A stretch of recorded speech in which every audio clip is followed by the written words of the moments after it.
Hi everybody, I'm Jack the Rambling Raconteur and I hope you're doing well. We're in chapters 81 through 120 of Njals Saga for Sagalong 2021 this week, and it continues to be a really enjoyable reading experience for me. I hope it is for you as well.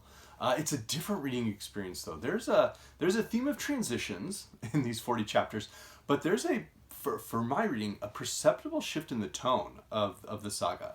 And it's interesting because the scope of the saga seems to expand out this week. We have sections that tell us what's going on in Norway, the Orkneys, Scotland. Kolskig makes it all the way to Constantinople. So the scope of the saga opens up, and yet the focus of the narrative around Njal and his household seems to be constricting around them. Fate is gathering around them with very dark implications as we get to the final chapters for this week and look ahead towards next week. Fairly dark implications. So there's a shift in the tone of the narrative. There's, of course, actual transitions occurring in the culture of Iceland in these 40 chapters. We have the introduction of a fifth council or law court. It seems like a court of appeals to a certain extent. And we also have in 1005 the fairly large transition where there's a mass conversion. Almost everybody who lives in Iceland converting to Christianity. There are some who support that. There are some who oppose it. And if we can picture sort of, all these revenge cycles as wheels on an ox cart, we've got a new one spinning, and it seems that it has, ensnared Njal and his household, his sons specifically. So there's that transition that is pretty significant. But I think there's also a transition in the character of Njal himself as a historical personage, as a literary character. There's a shift in his character. He is, as a power broker, as a lawyer, as a wheeler dealer, whatever we want to call him, he's at the zenith of his power to a certain extent. He is credited with the anonymous writer of the saga as the creator of this, new court, this new council. He persuades the other chiefs to, accede to his idea, to introduce some new chiefs as well. One of whom is going to be his foster son. And so there's this idea that he's really reached a pinnacle few have. He's credited again, by characters. It's not just prescience. They're actually talking about him as he's seeing so far into the future that he's really a prophet in certain characters' minds. But even as that rise occurs, his authority within his own household seems to have declined. In the early parts of the saga, Njal was not only a man of peace, but he was able to impose that peace on his household, specifically on his family, on his sons. He could persuade them, you are not going to perpetuate this revenge cycle. And that starts to shift. So when the conflict with Thrain begins and picks up in this saga after Thrain's foolish choices out at sea, and sort of drawing the Njallsons into conflict against their will. And we should recall, we were introduced to Thrain when he was a total creep, leering at Halyard's daughter at her wedding to Gunnar, and then divorcing his wife when she called him out for it, and immediately marrying Halyard's daughter. So we were introduced to Thrain as a real creep, and that's who he remains throughout the saga and how he goes out. But in that conflict, Njal even tells his sons, you should have spoken to me about this. I would have told you, just ignore the insults. Don't get involved. Ignore it. But now there's going to be some violence, and I don't really like that. So there's that aspect where now his sons are getting involved in the violence. There's also this sense where when his illegitimate son, the Njallsons' half-brother, is murdered, that Njal doesn't even really try to talk them out of vengeance at this point. And ultimately he tells Scarphead that he says, this is going to be, bring down violence on, it's my death, it is the death of my sons, it is the death of my family. And so he is losing that authority even as he ascended to a certain extent in his political authority. So there's plenty going on that's fascinating and interesting. And I want to talk again about Njal, but I also want to jump in and admit there is some amazing action, as always, in Njal Saga. This saga writer, to a certain extent, could have been writing comic books.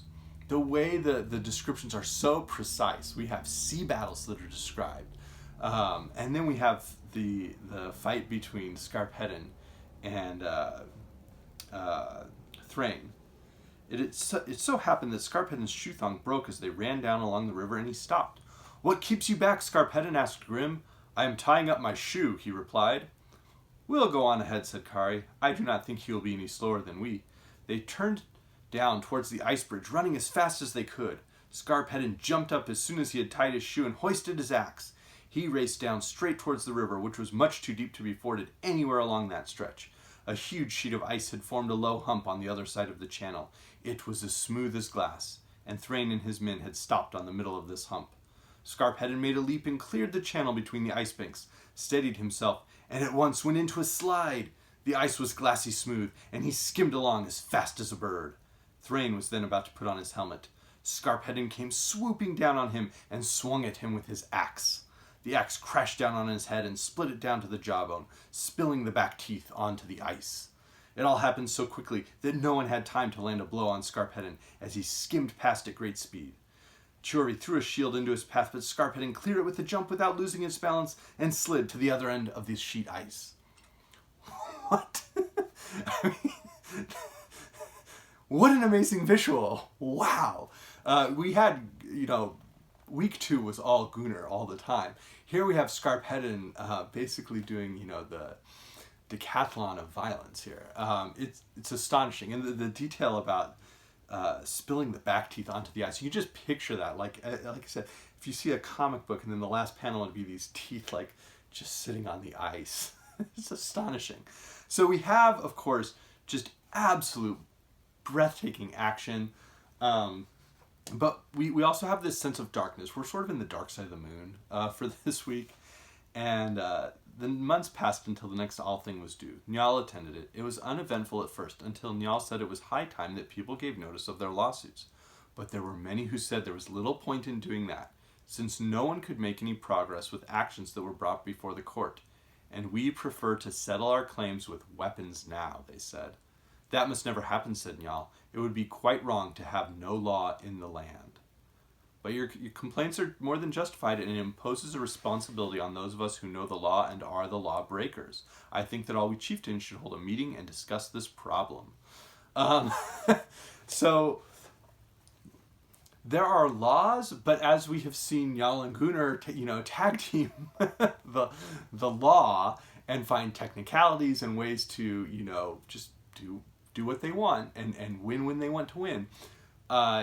There is a descent into lawlessness and anarchy that is occurring, and it's quite terrifying. But as we see that, we also have the consequences of that lawlessness, where Njal has been one of the ones who has continued to project that he's a man of peace, and yet continue to find ways where there's not necessarily the level of accountability that there needs to be, as these revenge cycles have just perpetuated. And you can see the frustrations, you can imagine the frustrations that would exist in that society. And so when Njals' sons, and this is where it reaches this level of just like a true descent into anarchy, where Mord just starts lying, and everybody kind of knows he's a liar. He's not quite as bad as Hrap, but he's a liar. Nobody should trust him. And people even talk about, like, everywhere this guy goes, he's evil. Like, don't bring him into our council. And yet the Njallsons, want to listen to him, and they begin to believe that their foster brother, who in their culture is regarded to a large extent as their brother, that he has, dishonored them, and he's plotting against them, and that they better just do a preemptive strike and kill this guy who has done nothing to them. And truly, they now are, like, perpetuating the cycle themselves. It's not being instigated. They've made this choice. And Njal can understand how that is a path that is going to lead to destruction. But the passage where Hoskuld's wife, Hildegun, decides she needs to convince Flossie, her father, to seek vengeance is absolutely astonishing. In chapter 116, she walked from the room and unlocked her chest. She took out the cloak, the gift from Flossie, which Hoskuld had been wearing when he was killed, and in which she had preserved all his blood. She came back with the cloak and went up to Flossie without a word. Flossie had finished eating and the table had been cleared. She threw the cloak around his shoulders, and the clotted blood rained down all over him. "This is the cloak you gave to Hoskold, Flossie," she said, "and now I give it back to you. He was wearing it when he was killed. I call upon God and all good men to witness that I charge you in the name of all the powers of your Christ, and in the name of your courage and your manhood, to avenge every one of the wounds that marked his body, or be an object of contempt to all men." Flossie threw off the cloak and flung it back into her arms. "Monster," he cried, "you want us to take the course which will turn out worst for all of us. Cold are the counsels of women." He was so agitated that his face changed color rapidly. One moment it was red as blood, then pale as withered grass, then black as death. And that triptych there of the three colors, to a certain extent, reminds me of three of the horsemen of the apocalypse in the book of Revelation, in the Christian New Testament.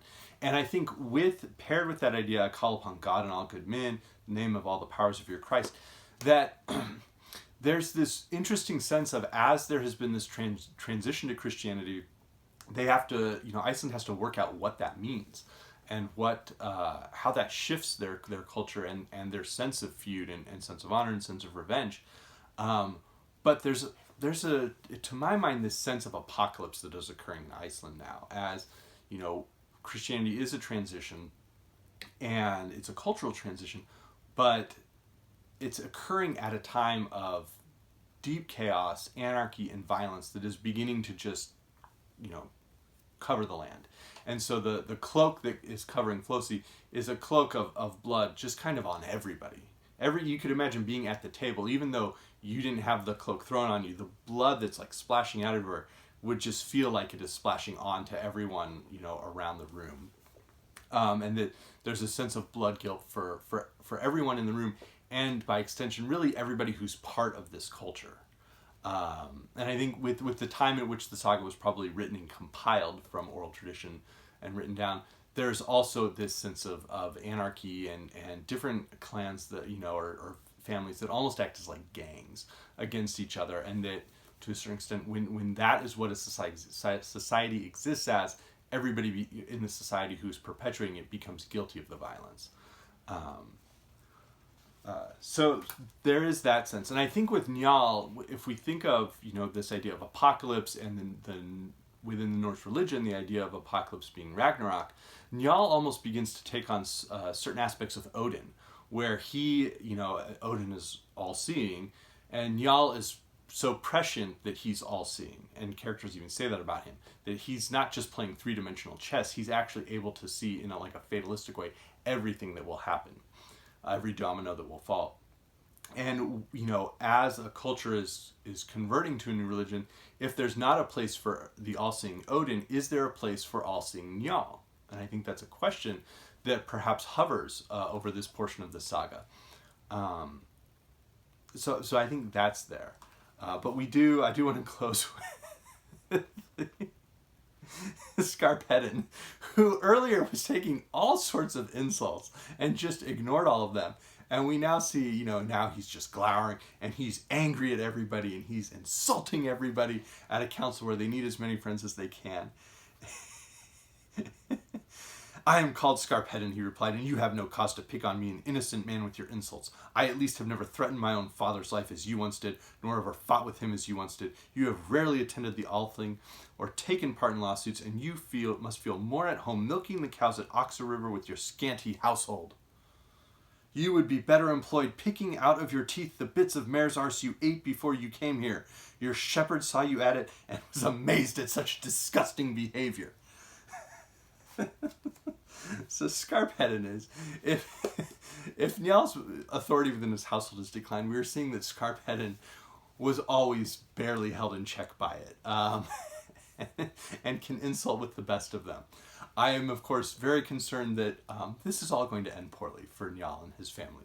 But the saga is continuing to be an amazing reading experience. Now, I had mentioned that I had found some parallels for Njal with Odin, and specifically, if you read the Poetic Edda, you see that one of the things that concerns Odin is this idea of being so all-seeing that he has a fatalistic sense of what's going to happen at Ragnarok. And Njal kind of is doing that too. there we have some passages in the Orkneys, and if you're really interested in that, there is the Orkneyinga saga, a history of the Earls of Orkney, which goes into that that part of the world in a bit more detail. I had mentioned that there's the great little detail that Kolskegg makes it all the way to Constantinople and joins the Varangian Guard. Well, somebody else who did that, and it was quite common, was Harald Hardrada in King Harald's saga by Snorri Sturluson.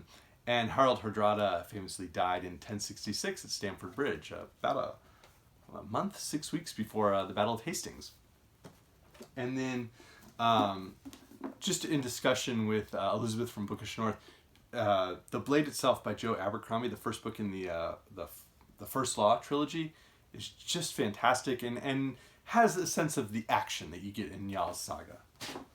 And the magic. We have the great miracle where Höskuld's son, who's blind, gets his sight just for long enough to revenge his father, and then he goes blind again. So we continue to get some miracles and some magic. We have dragons, and so that's been a nice addition to it.